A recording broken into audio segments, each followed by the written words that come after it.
L'état d'urgence après le mois de novembre était indispensable. Son premier prolongement l'était aussi. Aujourd'hui, je ne sais pas. Et il ne faut pas qu'il y ait un réflexe automatique au prolongement de l'état d'urgence. Lutter vigoureusement contre le terrorisme, oui. L'idée que l'état d'urgence devrait être entretenu simplement parce que le mot va bien, le concept est viril, même si la réalité derrière est plus fragile, cela, je ne le veux pas. On peut certainement un jour imaginer une France avec peut-être 20 000 communes au lieu de 36 000 ou même un peu moins, c'est-à-dire des communes nouvelles, rassemblées, fortes, à l'intérieur d'intercommunalités fortes. Je pense que c'est l'avenir et je pense que ça ne menace pas l'identité des territoires.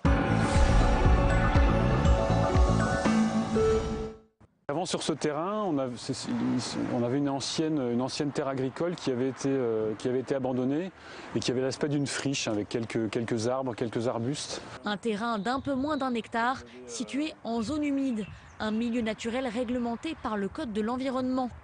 Car la présence d'eau y est un facteur déterminant pour la vie animale et végétale.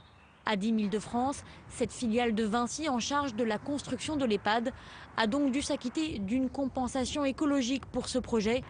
Elle a chargé la Caisse des dépôts et consignations biodiversité de cette opération. Le principe de compensation, c'est de trouver un terrain le plus près possible de la zone d'impact qui présente des caractéristiques similaires et sur lequel on va mener des actions qui vont permettre d'améliorer la qualité du terrain et de retrouver sur le site de compensation ce qu'on a perdu sur le site d'impact. C'est un texte qui va dans le bon sens, qui pour nous évidemment ne va pas assez loin. Je pense qu'il faudra d'autres textes plus loin, mais pour la première fois, on reconnaît que la perte de biodiversité nous met en danger nos sociétés, qu'il faut y aller. Et même si certains n'en ont pas encore pris la mesure, effectivement, c'est un texte qui participe d'une meilleure mobilisation, d'une plus grande prise de conscience. Les raisons de la colère, c'est l'enjeu de l'élevage depuis plus d'1 an.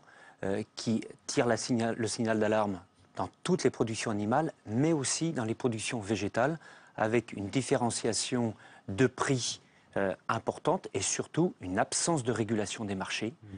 Un marché plutôt mondial, certes européen, mais mondial, mais l'abandon du système de régulation des marchés, des événements qui arrivent de façon très brutale, fait qu'aujourd'hui, il y a des marchés qui se perdent, et votre reportage l'a bien mis en évidence. Et du coup, comme l'Europe, depuis 2003, a fait le choix d'abandonner contre tous les risques que nous avions évoqués à l'époque, d'abandonner ces systèmes de régulation de marché, eh bien, voilà le résultat aujourd'hui. Aujourd'hui, les responsables politiques sont devant une responsabilité lourde. Toutes les études médicales sont unanimes. Depuis juin 2012, l'Organisation mondiale de la santé indique que les particules fines et les gaz toxiques, les NOx, sont cancérogènes. Tous les médecins vous indiquent que les voyants sont au rouge. 42 000 morts prématurées par an.